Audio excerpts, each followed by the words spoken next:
Hello everyone. Obviously this is really at the heart of what I'm saying these first 10 videos, because I'm trying to show the effect of people moving from one age to the next from a sociological perspective. And in this case it means moving from an age in which people inherited the world directly out of their past to one more of our own making.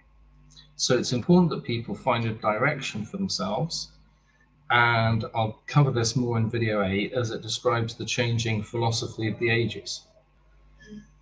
As we're entering this shift, the structure of the postmodern age is still having a major influence over events in geopolitics, societies, and people in everyday life.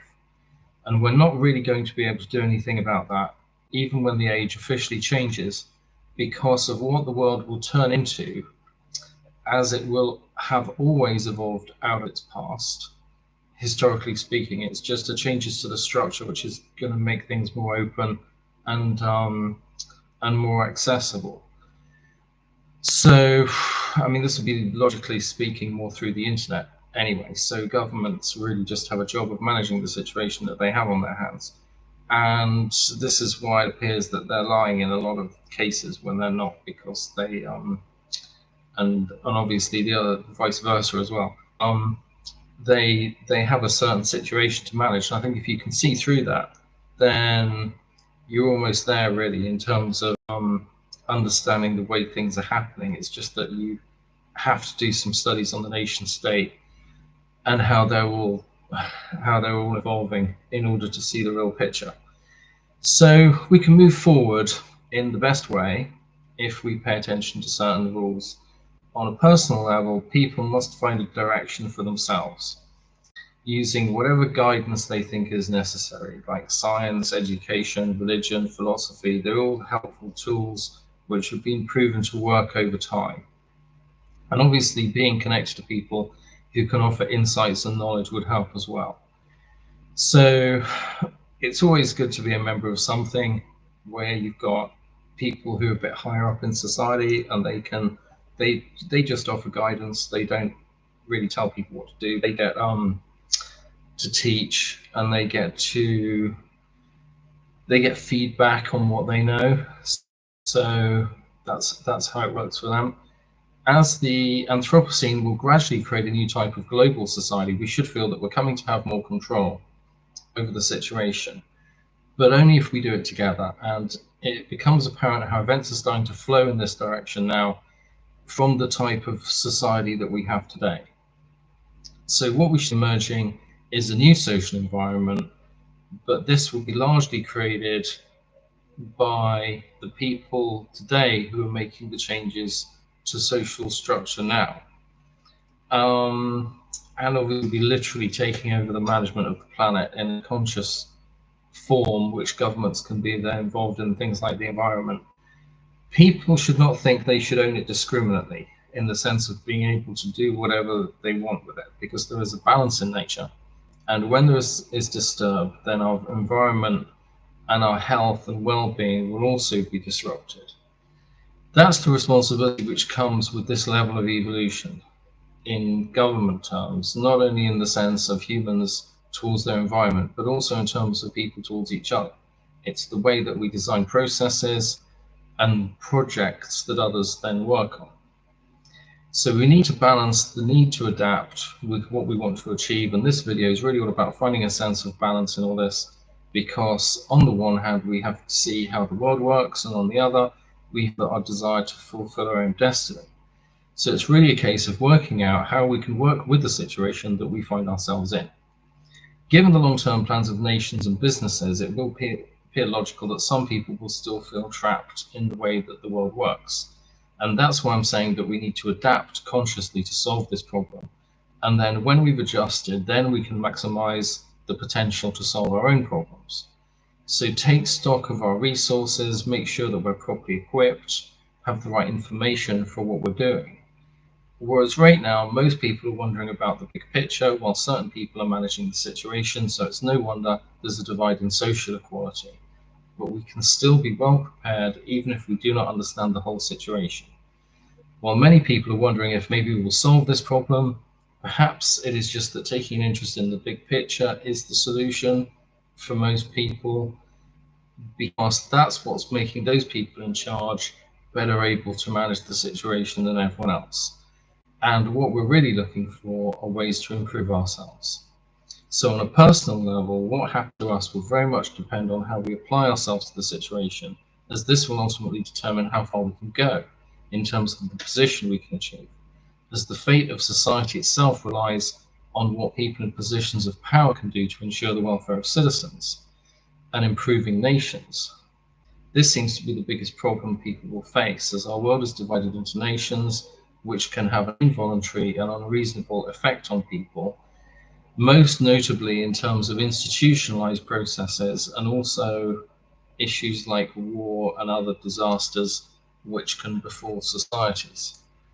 Under the current structure of postmodernity, people's ability to reach the overview has been limited. Certainly, each country is run differently according to its social structure, and perhaps a larger a country is, then the more likely it is to create extremes of wealth in terms of skewing the social dynamic towards power and wealth, while in smaller countries they tend to be more democratic and rely more on consensual politics. In general, things could become more equal in the sense of providing the opportunity for people to understand the big picture in the same way as those who have high degrees of education, what with the internet, and this could improve everyone's intelligence all round. This could take a while, but governments may need this to occur when the postmodern age ceases to act as an explanation for how things work. And the Anthropocene implies an explanation for everyone as becoming part of our history. While each place has its own politicians and their list of things to achieve during their time in office, they are beginning to direct themselves more now towards actually what needs doing. In some instances, it is a case of giving people what they want and causing happiness. It is a case of, in others, people benefit from more solving problems which are causing people harm. So it's up to nations to decide their own direction, really. And that means we need people who are responsible enough to decide what needs doing in different circumstances. Party politics helps very much to regulate and improve the agendas of their members and create programs for national improvement, but their implementation depends on having a realistic concept of the international picture. Just as the direction of the wind frequently changes, a leader who is purely nationalistic might be of no use the first time an international crisis arises. Forums like the UN General Assembly provide places where governments can meet, discuss how their agendas can work together, and thus improve themselves. But we need people who can challenge their agendas as well to make sure they represent the genuine interests of the people in their societies. So that is why it is becoming in everyone's interest to take an interest in the big picture, because during the postmodern age, we had to accept the way the world worked, but in the Anthropocene, we will actually change this. And if we do not keep track of how things are happening, then people could get really lost in terms of the direction things are going in, because each area and all people now have much more autonomy over themselves. Satellites have certainly solved the problem of to see the big picture from space, but unless people use it, we remain caught up in our own affairs, unable to see outside of our own problems.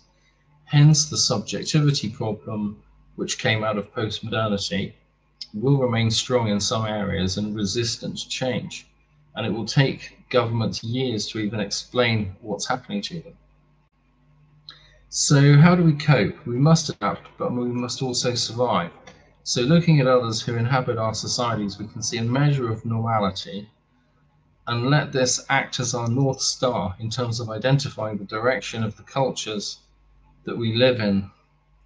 But we should also be aware of the international picture by finding a way forward in the present and living on a daily basis, all at the same time. So this doesn't necessarily clash with everyday life. The fact that you can see the big picture should mean that you can see further and you can see more of what's happening. So this will always be an advantage.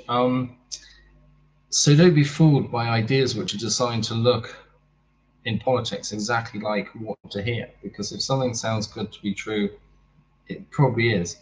That's why we need the majority of people to understand politics, because otherwise they cannot make a conscious decision and will go with what looks like the best option. So the strength of society as a whole needs everyone's input to feed back into the plan as a whole, and really want to be creating more of a concrete relationship between the administrative bodies and the citizenship. As the Anthropocene appears, governments will try to explain the situation, and they will pass this responsibility on to their own trusted scientists who are paid to interpret it in the national language.